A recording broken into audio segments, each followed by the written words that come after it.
Hey, this is Kyle is Wonderful here with another wrestling review. This is for AEW Rampage August 19th, 2022, and it was recorded on August 17th after Dynamite in Charleston, West Virginia. So it's certainly been an eventful week here in AEW as we get super close to All Out in a couple weeks. CM Punk, Kenny Omega, and Bryan Danielson are all back from injury as all things seem full steam ahead. But reports then came out about the weird part of CM Punk's promo where he called out Hangman Page on Dynamite. And it was strange that Punk would call out Hangman for a title match right there with no response from Hangman. And now seems reports are saying CM Punk said that without anybody's knowledge. And Punk was upset about Hangman talking about Colt Cabana back in March before their title match at Double or Nothing. So really strange stuff there. It is the wrestling world, so you never know if that's a work or a shoot, brothers. So it's definitely interesting either way. So another strange thing to go with that fact is that CM Punk and Jon Moxley are now having their title unification match this week on Dynamite, 11 days before All Out. Everyone's been throwing out a bunch of different theories, including everyone from Hangman to MJF walking away with the title at All Out. Who knows what's going to happen, but it's definitely as well very interesting. And as much as it seems weird to have the title match on Dynamite, it should be interesting to see what happens anyway. So let's see if we get any more big news coming out of tonight's Rampage. And we've got 2 title matches tonight and a trios tournament match. So big stuff happening on Rampage tonight. And we also start off, Rampage starts this week with Claudio Castagnoli coming out. He's got a microphone in his hand, and he's accompanied by Wheeler Yuta.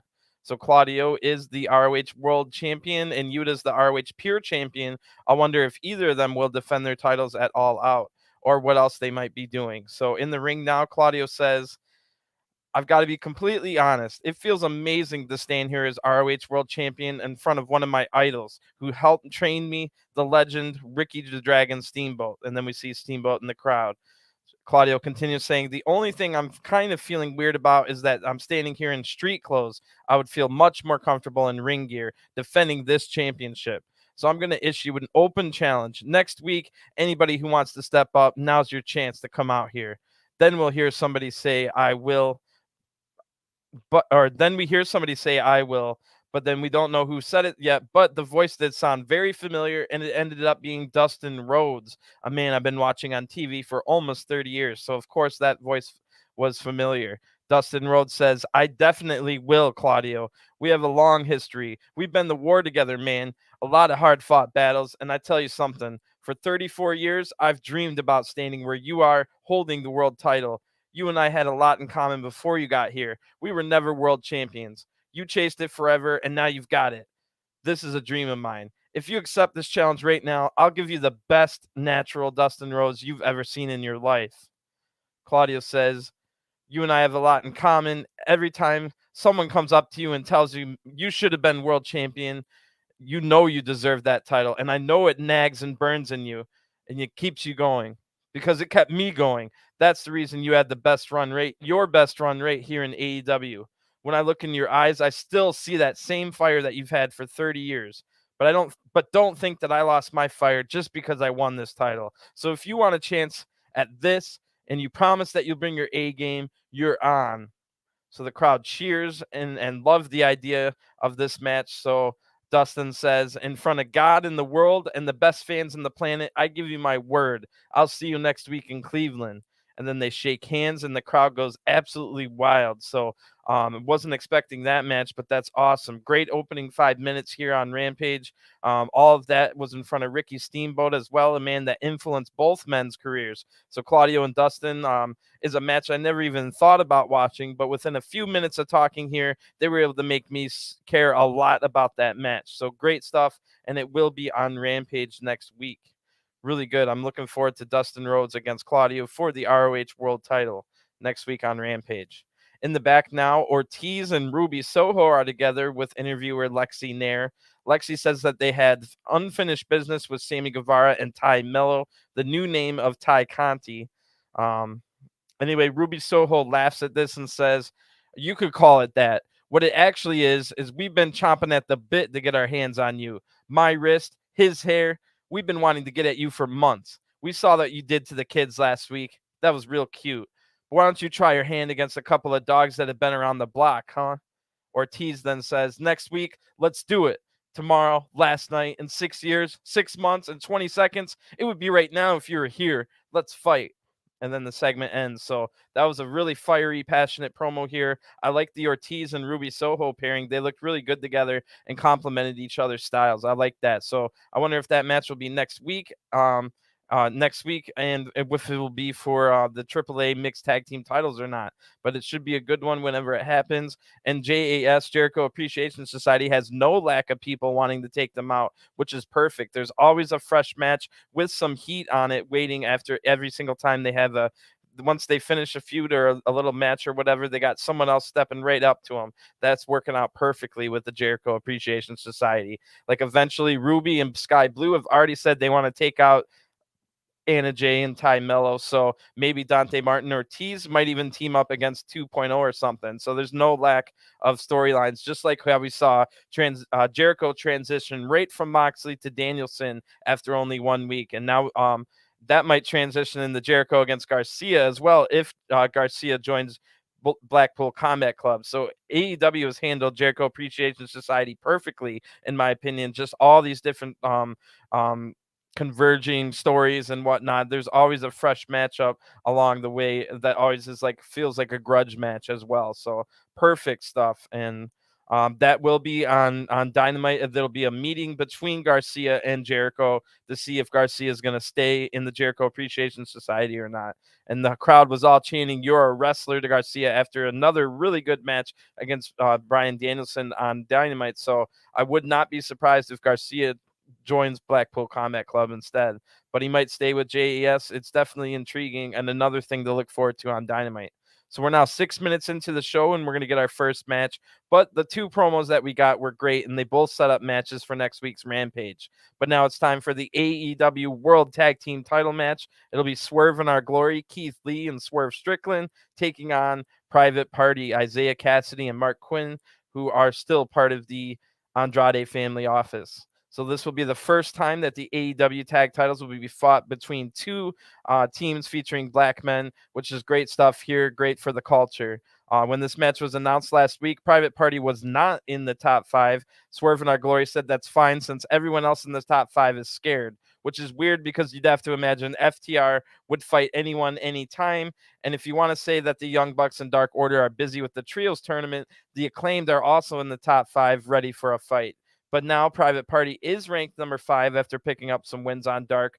Marq Quen and Isiah Kassidy have been with AEW since the very beginning, but have kind of been stuck in the background for the last year or so. First in the Hardy family office, then the Andrade Hardy family office, and now the Andrade family office. So it definitely seems like Private Party are ready to break out of that, as they seemingly are baby faces who are just trapped in AFO now, just like when Wardlow was trapped under MJF. With his contract. So this should be a great title match to see right here on should be interesting here, and which team and who's going to get the tag title match at All Out. So that's another intriguing thing. So Rampage definitely needs a little bit better of a time slot so people can actually see a big title match like this one. It's hard for people to on 10 o'clock on a Friday night for them to not want to go out and watch a big match like this. But oh my God, it's Private Party. They come out here as the challengers, humping their way in the air to the ring. So Swerve then comes out, followed by Who Am I? I am Keith Lee. And then we see a teenage girl in the crowd just absolutely marking out for Swerve in Our Glory. You love to see it. So they also have the black referee for this historic occasion, and great for the culture, like I said. And holy crap, Keith Lee tries to Beal Isiah Kassidy right away. And remember, that was Keith Lee's debut match where Isiah was instantly memed by getting Bealed straight to the moon. So Isiah is able to get out of the move this time, but that was a close call. Private Party are going to have to use their agility and double teams against Keith Lee and hope that they can get Swerve in and isolate him later on. So Lee then kind of shows nods his head here as a sign of respect for getting out of that appeal. Then Isiah tries some strikes, but it was a terrible idea to have a striking exchange. He gets one strike, takes Isiah right down. Now Swerve Strickland tags in. Swerve jumps off the middle rope, but Isiah counters it with a back elbow. Then Quen jumps off the top rope and misses badly, but this was just a distraction so that Isiah can throw Swerve right out of the ring, and then Isiah dives out of the ring onto him. So that was a strange distraction that could cause damage to yourself, but it worked. Anyway, Private Party now go back to work trying to isolate Swerve so that they never can see Keith Lee in the ring again. That would be what they would hope for. So after that Tope Con Hero from Isiah to the outside, we go to a picture-in-picture ad break. Quen now tags in, and he's taunting Lee, who's stuck on the apron. Now Marq puts Swerve in their corner and distracts the referee so that Isiah can take cheap shots, and this is a perfect game plan by Private Party so far. Keith Lee's in a matchup. It is a matchup nightmare for Private Party, so they're definitely trying to isolate Swerve here. And if they get the chance, they should probably look for sneak attacks on Keith Lee while he's on the apron to keep him from getting in. So we're back from the break now. It was just a quick one, and it was picture-in-picture. So Swerve is able to counter a double team here, hitting a middle rope stomp on Marq, and then rolling underneath Isiah Kassidy's attack, and Keith Lee is back in. Not good news for Private Party. Keith Lee comes in, destroying both men immediately, first with 2 shoulder tackles on Isiah, followed by an overhead toss suplex with ease. Then Lee goes after Marq, hitting a big corner splash to the back, then does a reverse Beal the opposite way than usual with Quen facing the opposite way. Immediately after that, Lee then hits a corner splash on Isiah and hits a giant Beal on Isiah yet again, followed by a huge lariat, and somehow Isiah Cassidy is able to kick out of this, showing a lot of fighting spirit inside. So Private Party are definitely in trouble. Their game plan didn't work. Keith Lee's back in, and he has just destroyed both of them. They needed to take out Lee while he was on the apron. They made a mistake there. So against Isiah, shows a ton of heat here, countering the next attack with an enziguri kick. So Marq now is able to tag in. Isiah showing great stuff to get out of that while being super dazed. So Lee then evades a springboard attack from Quen and pounces Marq straight to the moon. Marq hit the ropes hard, and he ricochets back down to the mat. But now somehow Quen is able to find the heart and fighting spirit to kick out. So Private Party are definitely showing a lot of toughness, but it's not looking good for them. Swerve now tags in, recovered from all his earlier attacks. Swerve hits a big kick, that same one that A-Kid / Axiom uses for his finisher. And now Marq is able to kick out again, showing again a lot of toughness. However, Marq can't even get off the mat, so Isiah picks him up. Swerve picks him up, and Marq gets hit with a nasty looking JML driver. It reminds me of a Made in Japan, but it's from like the double underhook, as if you were going to hit a glam slam / implant buster. So this is the JML driver from Swerve Strickland, and it was amazing. No fighting spirit in the world was going to be able to help you kick out of this one. So of course the referee counts 1, 2, 3. The winners of this match and still AEW Tag Team Champions, Swerve and Our Glory. So, wow. Swerve looks over at Marq, being surprised at all the heart he showed. Keith Lee then fist bumps Isiah Cassidy, helps Quen to his feet, and then all 4 men shake hands as the segment ends. You love to see it. Great stuff here. Great stuff for the culture.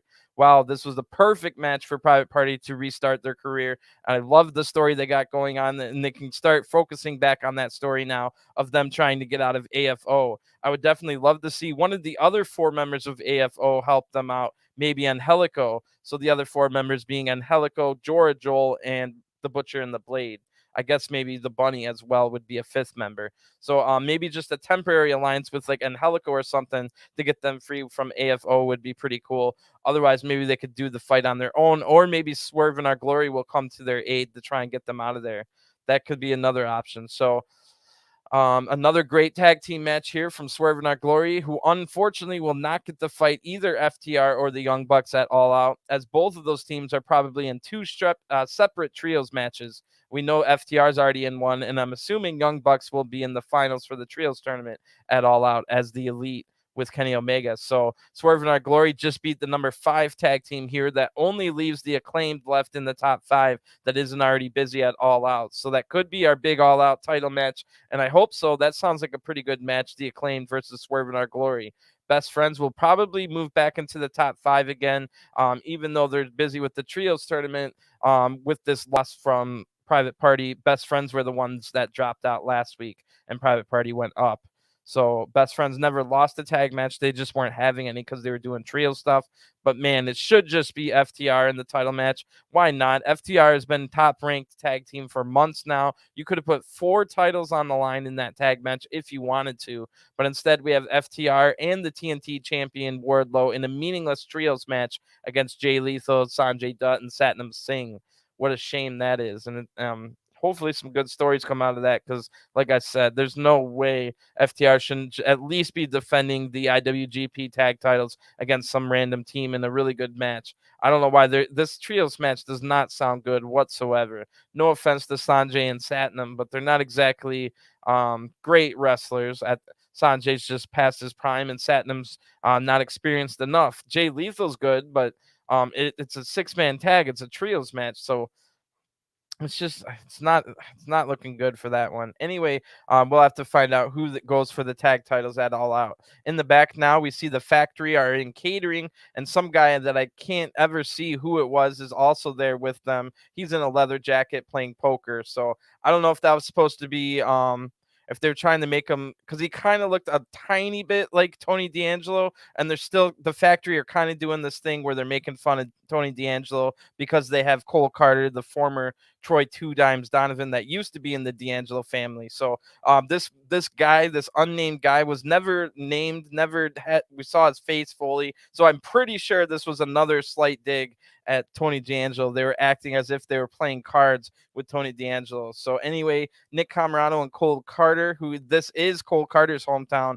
Unfortunately, he didn't get a match on Dynamite or Rampage, so he better have gotten a pretty big, a nice match on Elevation in front of his hometown crowd. So anyway, Nick Camarado and Cole Carter are playing poker with quote unquote Tony D'Angelo, as QT Marshall and Aaron Solar are playing dominoes. In the back, Anthony Ogogo's just chilling in the background. Lexi Nair, the interviewer, now comes in. She asks QT Marshall about what Powerhouse Hobbs said. QT says, well, hopefully Powerhouse Hobbs has more luck in store. Then Powerhouse Hobbs himself walks in, and Lexi immediately runs behind Ogogo because she knew Powerhouse Hobbs was here for business. Camarado and Cole Carter get up real quick. Hobbs tips over their table and stares at QT, who has to hold the rest of the Factory back here. And Hobbs says, you weren't going to take care of, or you said you were going to take care of that whiny butt female dog. He said different words, but I try not to swear on this channel. But anyway, Hobbs says, now where I'm from, your word is bond, is your bond. And QT says, nothing means more to me in this world than my word. The Factory will take care of Ricky Starks. I know last week it didn't work out as planned, but I promise you, my word is my bond. So Hobbs says, all right, and then snatches the money that they were using to play dominoes with out of Aaron Solo's hand, and then just leaves with the money. Hobbs does. So again, the QT Marshall holding the Factory here from beating up Hobbs. Sure, the Factory might not be high up in the pecking order in AEW, but it does show that Hobbs isn't intimidated or anything of the sort of a 5-on-1 beatdown. So that definitely makes Hobbs look like a really good, tough guy. He wasn't scared of a 5-on-1 beatdown whatsoever. So anyway, it would have been a tough fight because they do have a big guy in Nick Camarado, and they also have an Olympic level boxer in Anthony Ogogo. So Hobbs just walking in here, not caring if he gets a 5-on-1 beatdown. He didn't care at all. That made Hobbs look really cool here, that he wasn't worried about them, and maybe he should be. So QT held him back here, and they might have even been able to injure Hobbs. So we never found out who that guy with the Factory was, but like I'm telling you, I'm pretty sure he was supposed to be playing the role of Tony D'Angelo, and he ran away when the fight started. I swear that's what they're doing. Anyway, we've got our second title match of the night next, as Hook will defend the FTW title for the first ever time. He grew up looking at the title on his mantle that his father created, and everyone seems to be rolling their eyes at Hook's opponent, the reality Zack Clayton, who is a wrestler that was also on Jersey Shore before, but not like when they were popular. later on when nobody watched anymore. So I didn't even realize that he was from Jersey Shore. I've just seen him on Rampage and Elevation and Dark before. And I do know that Zack Clayton has one win in AEW before, beating Serpentico at one point. But don't forget, Serpentico has lost 88 matches, so that's not really a big deal or something to celebrate. Zack Clayton comes into this title match with a singles record in 2022 of 1-3. And I can't imagine a Jersey Shore guy is going to beat Hook in his first ever FTW title defense. But I guess we'll see what happens. Anything could happen in wrestling. And this is also Hook's first match back since Team Taz broke up. So Hook was always kind of a loner anyway, so that probably won't affect him too much. Zack Clayton comes out first. He's holding onto a microphone, and right away, Zack Clayton says, "Shut up. My name is the reality Zack Clayton. I'm an entertainment superstar and certainly the biggest star here tonight in this disgusting wasteland of a state, West Virginia. It's a shame, really, that I have to win the FTW championship here in this cesspool. Just like I said last week, tonight I will win the FTW title, and I'll bring it home to a state that where people actually respect New Jersey." Hook then comes out, the big cheers from the crowd with his 11-0 undefeated streak, and this is Hook's first title defense since winning the title 3 weeks ago. So Hook shoulder bumped Zack on his way to the corner before the match starts here. Zack's talking trash here and throws a wild strike, big swing and a miss from a punch. Hook just easily ducks right underneath it, gets a go behind, and applies the red rum Katahaji main. And this makes Zack Clayton pass out. The winner of the match due to referee stoppage and still FTW champion Hook.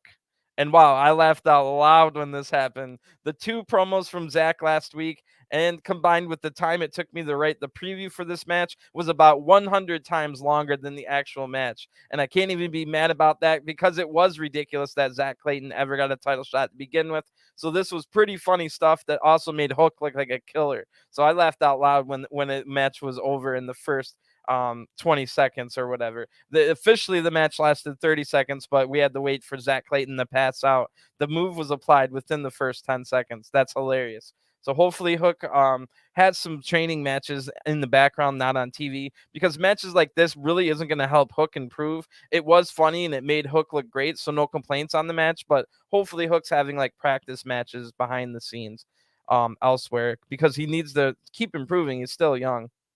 So in the back now, Daddy Magic, Matt Menard, and Cool Hand Angelo Parker are here. And Matt Menard says, "Hook, hell of a victory tonight, man." Parker says, "Impressive." And Menard says, "You walk around here, though, Hook, and it rubs us the wrong way. You think you're a real tough guy, don't you? But you know what it looks like to me? It looks like you want a taste." Parker then says, "He carries around the FTW championship. That title has a rich history in pro wrestling, doesn't it? But what if it was held by a sports entertainer?" Menard then says, "What if?" And the segment ends. So, wow, that answers that question. I did not see that coming, but putting these two guys that talk a hell of a lot against Hook, who doesn't talk at all, is a great idea. You got two guys that can talk for the one that doesn't, and it's going to be ultimately some kind of one-on-one match. Probably he'll have to fight both of them at a point. So that'll be an interesting match. Something for 2.0 to do. I mean, they're good enough. They should probably be getting the title shot against Swerve in Our Glory, but they haven't been built up enough. They barely have tag matches anymore, but that is someone that they can have in the tag team title hunt at some point. Daddy Magic and Cool Hand Ange. So this is a good idea, like I said, because Hook doesn't talk. Both of them can talk for him. And I like that idea. So after a commercial break now, in the back is Billy Gunn, and he's with the Acclaimed. So on Dynamite, Colton and Austin Gunn turned on their father and joined up with Stokely Hathaway instead. Immediately after that, the Acclaimed reunited with Billy Gunn. So now Billy Gunn says, "It seems like the Butt Boys finally got their big boy pants on. The problem is they did that at the wrong time with the wrong person. You called down the thunder. Well, now you got it. You're putting your hands on me. Has opened the door for me to spank your butts. So next week on Dynamite, I'm bringing some friends." And then the segment ends. So, wow, maybe that means the Acclaimed won't challenge for the tag team titles at All Out, because maybe it'll be yet another trios match. This time Acclaimed and Billy Gunn against Gun Club, and either Ethan Page or Lee Moriarty as his partner, because all four of those guys are now with Stokely Hathaway, who's building up his own stable of guys to go with the Jade Cargill and the Baddies. I think they're two separate stables. It's just Stokely Hathaway's working as a manager for a men's stable and a female stable, or a women's stable, if you will. So that's definitely going to be interesting to see who the heck is challenging Swerve in Our Glory, because it looks like maybe the Acclaimed might be in a trios match at All Out. I thought maybe it'll be Acclaimed versus Swerve in Our Glory.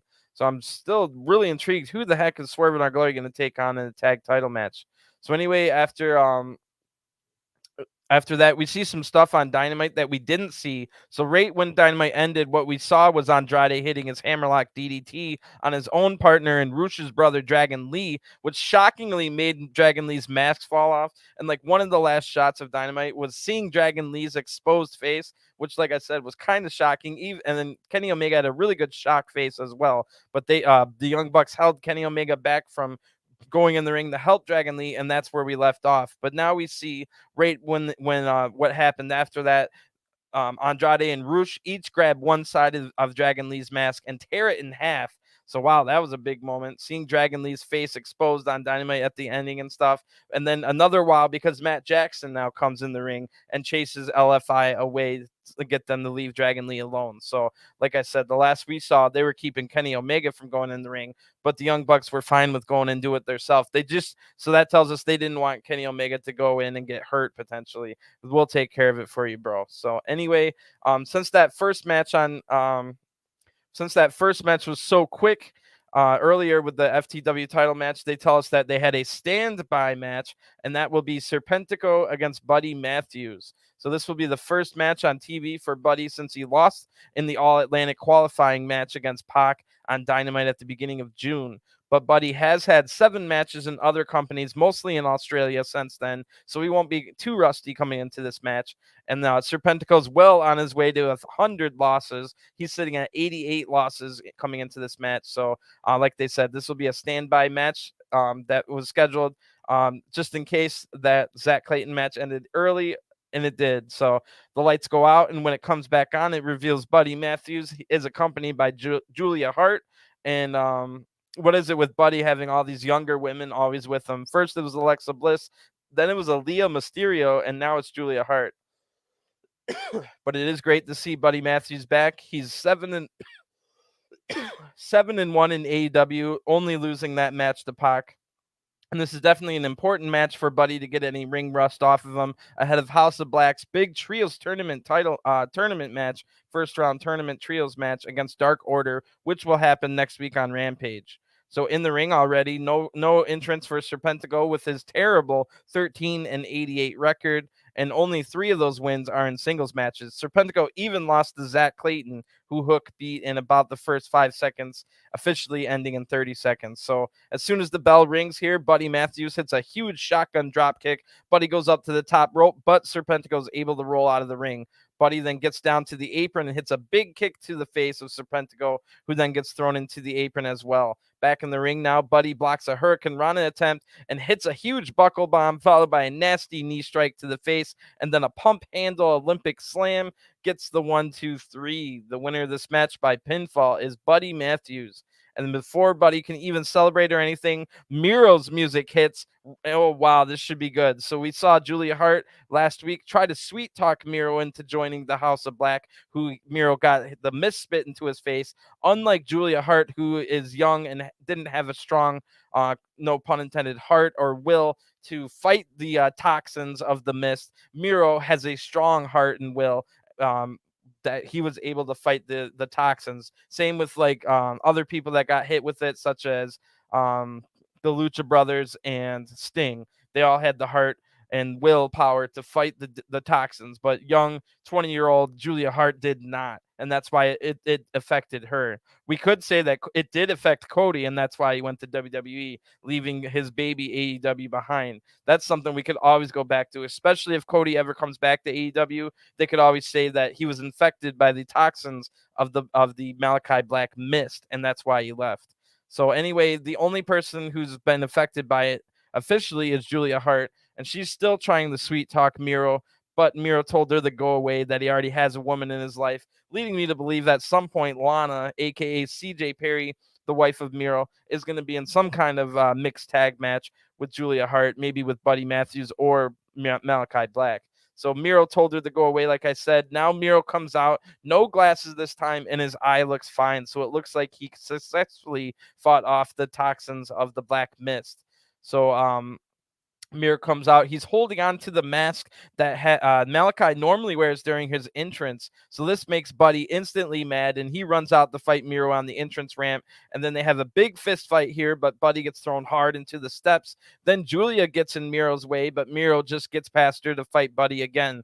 Then it hits a huge lariat followed by some haymakers to Buddy Matthews' face. So I'm thinking, wow, did Miro already take out Malachi and maybe Brody King in the back as well? So Miro asks Buddy, where are the pagans? So maybe he didn't, but he does have the mask of Malachi. So maybe Miro was just taunting Buddy, like, where's your friends to help you kind of deal. And maybe Brody King wasn't even here. He maybe is still in that coffin from last week. So maybe all Miro had to do was take out Malachi Black in the back. That's why he has his mask. And Malachi was in the back alone because Julia Hart was out here with Buddy Matthews. So, and Brody King was still hurt in the coffin or whatever. So remember, this match was not scheduled. It was just a standby match. So House of Black might have been caught off guard and not planned ahead for this one. And Miro gets the big shot here in the war between him and the House of Black. And I wonder what that'll lead to at All Out. I mean, hopefully not yet another trios match. It seems like we have like 4 or 5 trios matches set up. So it could be House of Black against Sting, Darby Allin, and Miro, but it might just be Miro and CJ Perry, aka Lana, against like Malachi Black and Julia Hart. So that's another option for All Out. But hopefully Miro's on the All Out schedule.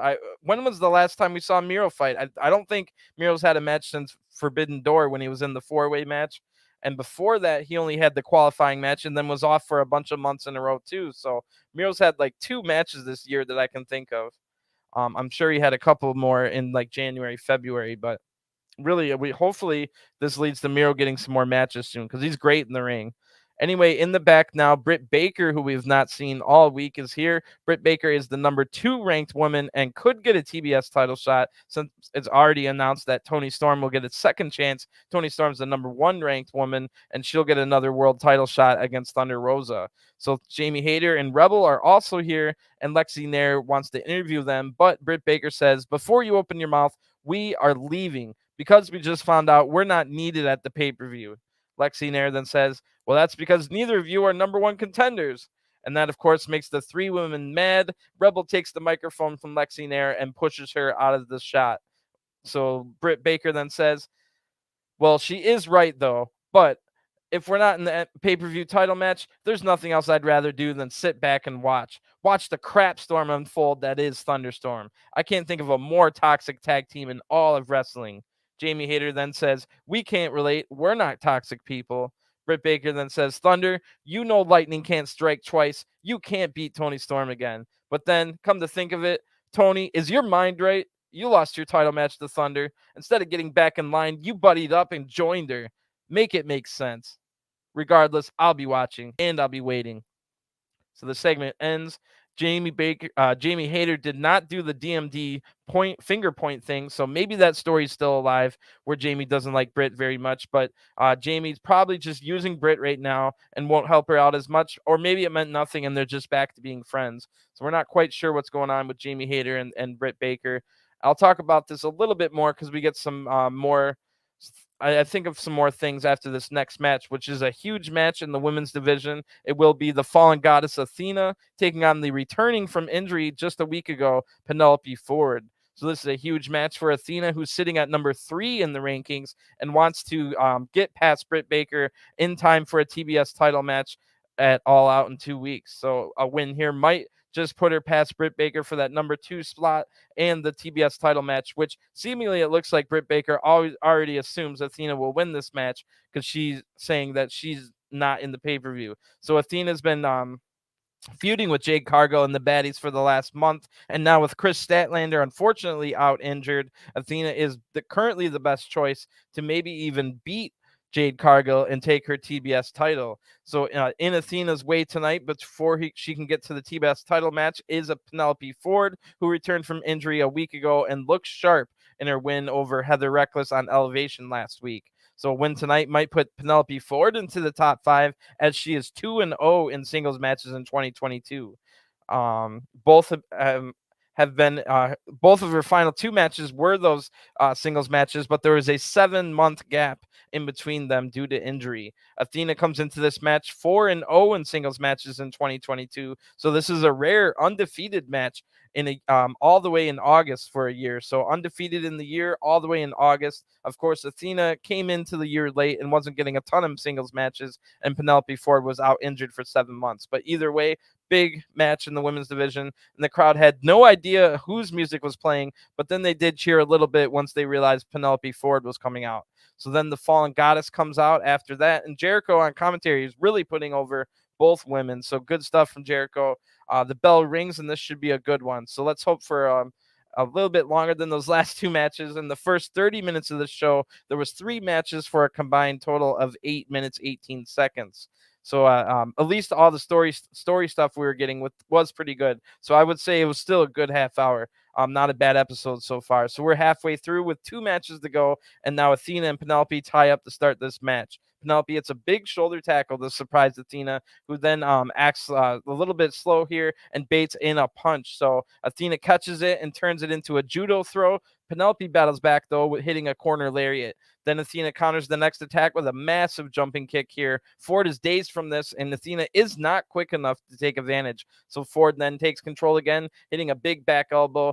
But however, Athena catches her in midair during a handspring elbow, and is a great show of strength and timing from Athena. So Athena again is too slow to capitalize, so she's kind of off her game tonight. Ford's able to get out of this with a back elbow strike. Then Ford hits a Casadora into a roll-up that sends Athena into the ropes, and Ford hits a drop kick while she's hanging on the ropes to her back. Now we see Kip Sabian with a box over his head is cheering in the front row of the crowd. This guy with the box in his head has been at every AEW event for a year now, and it's supposed to be Kip Sabian, even though it could have been played by other people throughout the years. The story here is that Kip Sabian, who is the husband of Penelope Ford, is this box on a head guy at every event in the front row for the last year. So I think Kip got injured and Penelope was injured for a while too. So that's where this whole kind of thing came from. And then just recently when Pac was defending the AEW All-Atlantic title, those matches we got to see on Dark over in the UK and Ireland, Kip Sabian was showing up to those events with the box on his head as well, as Kip Sabian is from England. So there definitely seems to be some kind of story here. And then, of course, Kip Sabian is married to Penelope Ford, who just returned as well. So it looks like this whole year-long storyline of a box on his head fan is finally going to come to fruition soon. Talk about a long-term story. Anyway, right after that drop kick from Penelope, Athena now rolls out onto the apron, and Penelope, it's a nice springboard attack where she's able to land on her feet. So a nice safe landing while also hitting a apron and diving attack. Really good move from Penelope, who's having a great match so far. And Athena has not looked super sharp. She's allowed too many openings, and Athena will definitely have to close these holes in her game if she's going to be able to beat the undefeated Jade Cargill. So we go to a picture-in-picture ad break now with Penelope hitting Athena's head into the apron, and Athena might even lose her title shot here if this match doesn't turn around for her soon. So back in the ring now, Penelope Ford hits a big clothesline, is looking super confident. Athena hits a couple of weak punches. She's super dazed now. So Penelope Ford keeps control with Athena trapped in the corner. Ford hits the handspring elbow this time that she was unable to hit last time, but again, Athena's too weak, but on the cover here, Athena kicks out at 1, showing there's a lot of fighting spirit left in her. So Athena battles back with a couple forearms and then gets a roll up for a 2 count.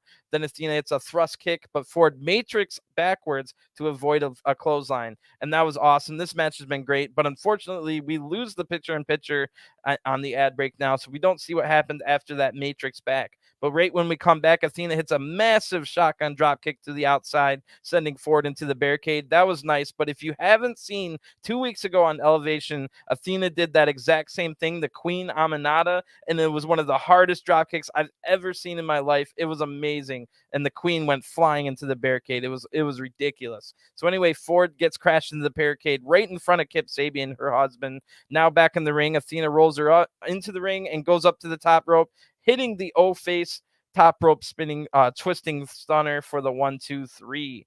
The winner of this match by pinfall is Athena. So that match was really, really good. It was a little disappointing to lose the picture-in-picture ad break, and then it ends 20 seconds when we return from ad break, but it definitely doesn't take away from what was a good match.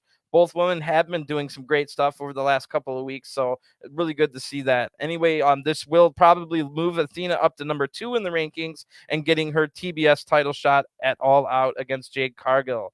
So I would have waited to have Britt Baker say what she said earlier now, but I guess if you think about it, Britt knew that Athena was going to win this match. So she knew that Athena was about to go to number 2 in the rankings, and now Britt is already planning and plotting her next course of action, which would be to get Thunderstorm to beat each other up so bad in their title match, hope that Athena loses her title match as well. Britt Baker will then slide up to number 1, and whoever wins the AEW title match, if they really take each other out, are going to be hurt with Britt Baker as number 1 contender. So it's a brilliant plan, and Britt Baker will try and get her title shot as soon as possible after All Out. So if that happens, it might actually work, and Britt Baker could get her title back.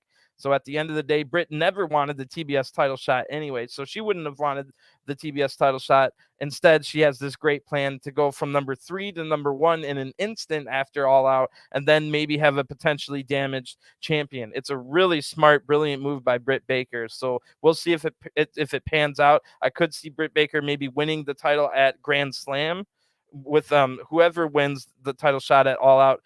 This is going to be a knockout, drag-out fight, and Britt Baker's whole plan before All Out is to get Toni Storm and Thunder Rosa so mad at each other that they're going to really take each other out hard in the title match. So like I said, great plan.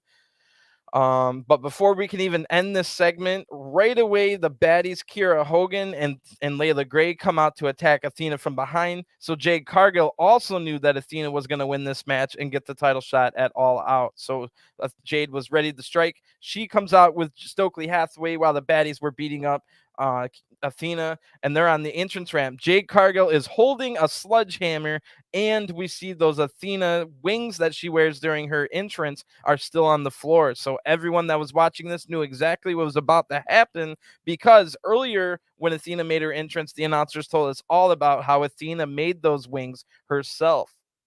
So the baddies now hold Athena so that she has to watch. Jade Cargill licks the tip of the sledgehammer and then destroys the wings of Athena that she made herself. As Jade now walks down to the ring, having destroyed the wings, she's still holding onto the sledgehammer, but Athena is so mad by witnessing this that she's able to knock the baddies into each other before Jade Cargill gets to the ring with the sledgehammer. Now the baddies are able to get back up. Athena's trying to fight them off, but Jade just calmly walks in the ring as if it was nothing and hits Athena right in the gut with the sledgehammer. Jade stands over the fallen goddess while holding up the TBS title high. And wow, is this plan going to pay off? Or did Jade just awaken the beast inside of Athena? Very interesting indeed. And this should be a great match with a great shot. Finally, like, remember last pay-per-view, I think it was Anna Jay that got a title shot for the TBS title. Did anybody really think Anna Jay was going to win that match? But this time you could see Athena winning this match. It's probably still unlikely. It's probably going to be Jade Cargill winning, but more so than ever, you think Jade could lose a match. This match versus Athena is going to be great, and both women's matches are going to be awesome. Both women's title matches could potentially be number 1 and number 2 matches of the night at when it's all said and done, depending on what else we don't even know what the freaking main event's going to be. But as of right now, the 2 women's title matches look amazing.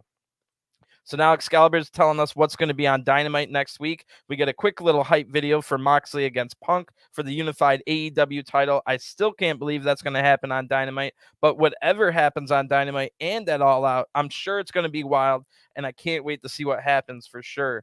Now, also on Dynamite, we'll hear from Ricky Starks, as we also now know that the Factory might also be after Starks as well as Hobbs. However, QT might not have taken too kindly to Hobbs' threats, and he might attack Hobbs instead. I wouldn't call it a babyface turn for the Factory. It would just be like, don't talk to me like that, like a heel versus heel attack. So either way, it all seems to be building for a big Ricky Starks Powerhouse Hobbs match, hopefully at All Out. And a video plays here with Ricky Starks saying, "You sure had a lot to say, Hobbs. Well, how about this? Live next week on Dynamite, absolute Ricky Starks has a whole lot to say." So then the video ends, and that should be good. No clue what Starks might have to say, but I'm sure he's going to go personal on it and talk about something we probably don't even know. Because as of right now, the Powerhouse Hobbs character is kind of a mysterious character that we don't know much about. We know he was in Team Taz. We know that he likes to beat up people, break necks, break backs, but we really don't know the man. So we might find out more about the personality and the man that is Powerhouse Hobbs with whatever Ricky Starks has to say. I can't imagine Ricky Starks is just going to go out there and slander him with untrue things. So we're going to hear something about Powerhouse Hobbs, and that'll set us up for knowing who Hobbs is even more, which is one of the problems with Powerhouse Hobbs right now, is that he has no character. He has no personality. He's a great guy. He's really good at being, well, his personality is an intimidating big guy, which he does great at, but he definitely needs a little bit more character. So anyway, also on Dynamite, it'll be the first ever in AEW history father versus son match, as Billy Gunn will take on Colton Gunn, and that's sure to be more story than match, but it's going to be interesting. So it's not going to last too long. I doubt that's going to be a 10-15 minute match. It's going to be a shorter one. And like I said, father versus son, that should be good. So Billy Gunn, Colton Gunn, with a lot of story around it, should be interesting. Also, we've set up a really good match for next week on Dynamite. Dax Harwood stepping into the ring for another singles match, this time against Jay Lethal. So there'll probably be a lot of story combined with this match, but there'll also be elite in-ring action as well. So I'm looking forward to that one.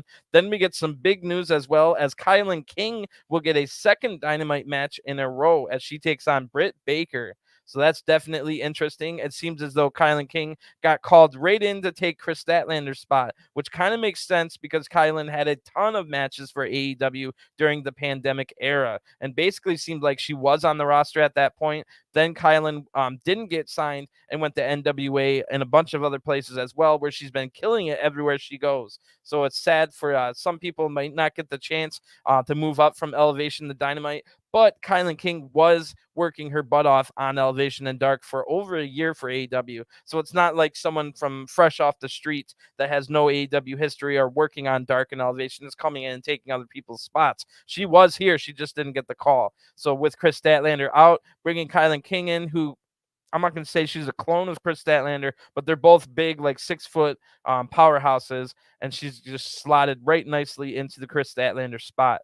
So this is definitely interesting. Britt Baker might lose that number one spot that I told you, that grand plan that she's planning. So this is a big match for Britt Baker. She'll have to win to solidify maybe going from number 3 all the way up to number 1 after the pay-per-view, which is her grand plan right now. So that's going to be at risk if she does not get past Kylan King in this match on Dynamite. And don't forget, also on Dynamite, the G1 finalist Will Ospreay will be there only 6 days after losing to Okada in the finals of G1 Climax 32, which you can find every single night of G1 Climax 32 reviewed on this channel as well. But Will Ospreay will be here for another first round match on Dynamite, as Will Ospreay teams up with Aussie Open to take on Death Triangle. So Pac also mentioned how he wants to be the best from the UK. So this match should be awesome. And don't forget, Kenny Omega and Will Ospreay seemingly have beef right now as well. And you'd have to imagine Kenny Omega will be in the building at Dynamite. And if United Empire get past this match against Death Triangle, it will be United Empire against the Elite, Kenny Omega and Ospreay, in the same semifinals match if Ospreay can win this match. So I hope we get that. Even though I love Death Triangle, I'd much rather have Ospreay and Omega end up in the same match, and it really looks like that would be awesome. So, and it looks like after a couple, 2 or 3 great Dynamites in a row, we're setting ourselves up for 2 or 3 more in a row as we get close to All Out, and the one after All Out as well. So next week on Rampage, it'll be the final first round match in the Trios tournament with House of Black taking on Dark Order. And the match graphic tells us that Evil Uno looks to be the one that sits out this match. And that seems like a good idea if you ask me. John Silver and Alex Reynolds will have the best double teams compared to Uno and 10, who only had a couple months as a team. Plus, you have to have 10 in this match so that he can counter Brody King's size on House of Black. So this should be a great match as well on Rampage. And then we're told, we already knew this, but All Out will be the final of the Trios tournament, crowning the first ever champions. And then, holy crap, this is new news, big news as well, as the Casino Ladder match will return at All Out. So nobody's announced for it yet, but that will be a wild match.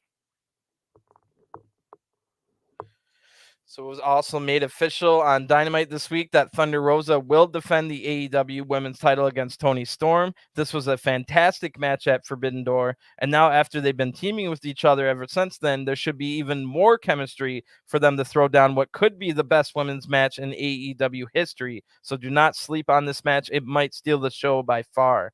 And it sounds like AEW has a lot of big things planned to go along with the already scheduled and built up matches and stories that should be an elite 3 weeks ahead of us here, with an already amazing 3 weeks that we just had, setting AEW up for to close the year strong. And I'm really looking forward to it. I won't let the few baffling decisions, such as FTR and Wardlow in a meaningless trios match at All Out instead of defending their titles, or having the Punk Moxley match 11 days before All Out. So I won't let those baffling decisions erase an amazing 3 weeks we just had, setting us up for an amazing 3 weeks coming up. And right after that should be an amazing 3 weeks leading up to Grand Slam in a big stadium in New York at the end of September. So there's really going to be a lot of great things coming up.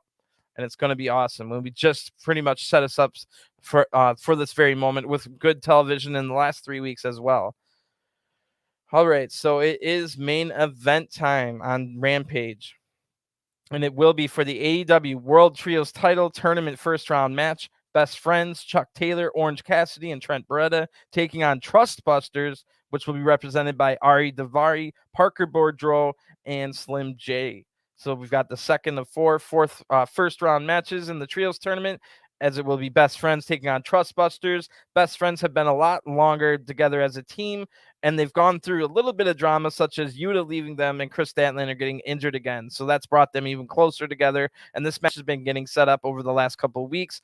Last week in the main event of Rampage, Orange Cassidy was able to beat Ari Daivari, but then a shocking turn from Sonny Kiss.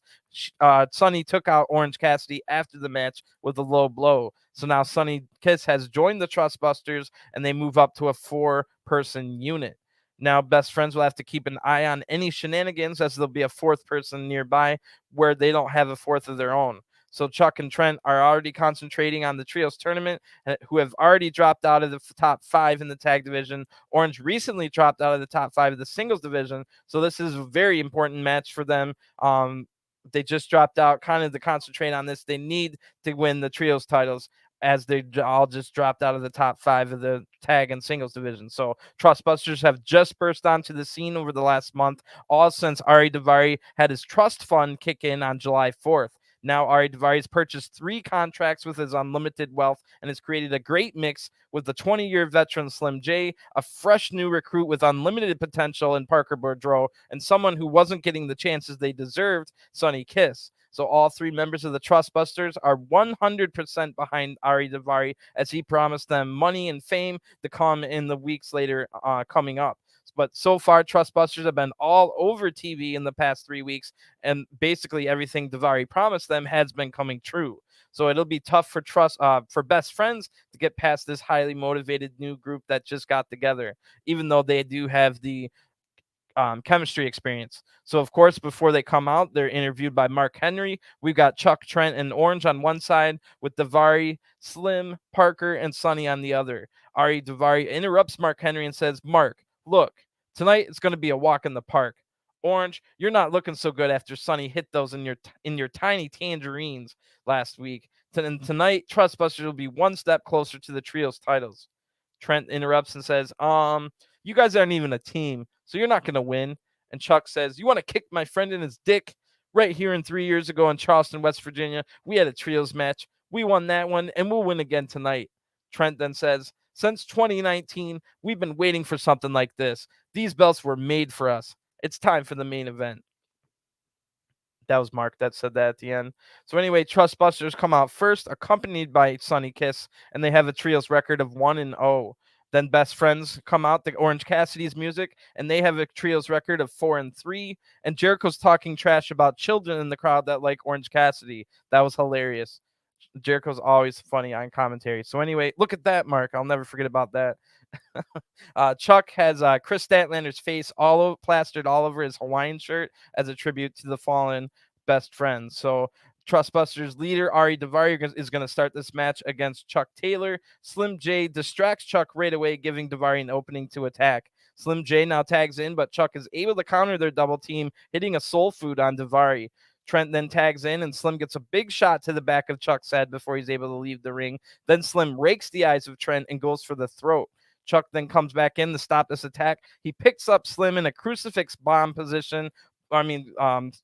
But then throws him backwards. Slim then gets thrown right into Trent, who hits a sit-down power bomb. So these are the double teams that definitely make Best Friends the favorite to win this match. Their double teams are almost unmatched by anybody else in the entire AEW tag division.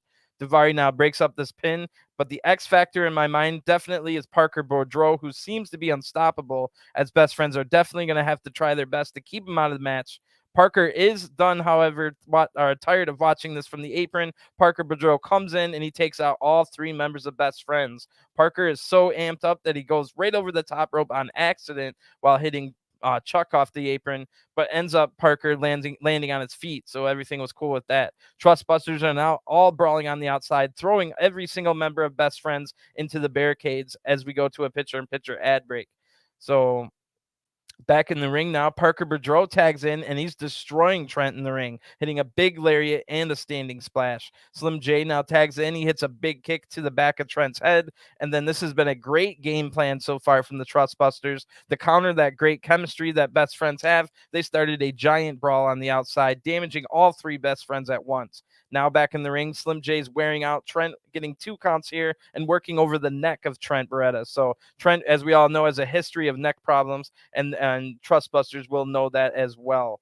So Trent tries to fight back, but Slim goes right to the eye again. And then Slim J basically is a House of Torture member. He's acting like Sho or Yujiro Takahashi in this match. So Daivari now tags in. He works over the upper back and shoulders, everything that's around the bad neck as well. So another good game plan here by Trustbusters is to isolate and target the bad neck of Trent Beretta. So when we come back from the break now, Trent's battling back, but Daivari is able to tag in Slim J. But Orange distracts Slim here so that Trent can hit a half and half suplex, and now Orange Cassidy tags in. He hits a couple of fake kicks, so Daivari just runs in. Daivari fights off the attack, however, takes down both Slim J and Daivari, hitting a nice tornado DDT on Daivari. Orange now calls out Parker Boudreaux to come in, so Parker comes in and hits a nasty standing splash tackle, crushing Orange Cassidy. Trent and Chuck try to come in to help, but Parker blocks their attack and hits a double clothesline, but the Best Friends are able to evade one of Parker's corner attacks here. Now Trent and Chuck hit a double team, followed by a triple Best Friends super kick, and that takes Parker Boudreaux out of the ring. Slim then hits sliced bread number 2, however, and Slim J jumps off the top rope on the Chuck and Trent outside the ring. Orange then fights off an attack, but Daivari gets a blind tag, and Slim hits a great spin kick that takes Orange down, immediately followed by Daivari hitting a top rope flying carpet splash. Chuck Taylor's just barely able to break up the pin in time, and that was a big-time close call as Trustbusters almost got the shocking upset. Trent now comes in, but Parker pulls him out of the ring, and Parker picks up Trent Beretta with ease, but Chuck Taylor's over there to save his best friend. Chuck now goes after Parker, and Trent hits a spear out of nowhere, sending Parker into the barricade. Now Orange comes over, hitting an orange punch, and they all throw Parker Boudreaux over the barricade to the outside. Orange Cassidy now goes up to the top rope, but Sonny Kiss behind the referee's back throws Orange Cassidy off the top rope. Slim J now tags in. He hits a diving moonsault reverse DDT, just like AJ Styles does. Then Orange is barely able to kick out of that one. Trustbusters almost got the big win here for a second time in a row. Slim J's now looking for what happened to Parker Boudreaux, their big secret weapon, but then Danhausen pops up where Parker used to be. He curses Slim J from outside the barricade, and then Chuck and Trent hit a double choke slam on Slim J, followed by an Orange Cassidy orange punch on Daivari. Then the Best Friends hit a triple team on Slim J. This was amazing. Orange Cassidy stood on the shoulders of Trent and Chuck, who were holding on to Slim J. Then Orange leaps off their shoulders while they kind of throw Slim in the air, and they all land in a big splash. That was awesome. And of course, that gets the 1, 2, 3. The winners of this match by pinfall, Best Friends. So wow, really good match here, and a really good episode of Rampage after Most people didn't like Rampage last week, but this was a great Rampage. They did a lot of talking, but everything was setting up stories nicely. And then the final 2 matches and the first match were all really good stuff.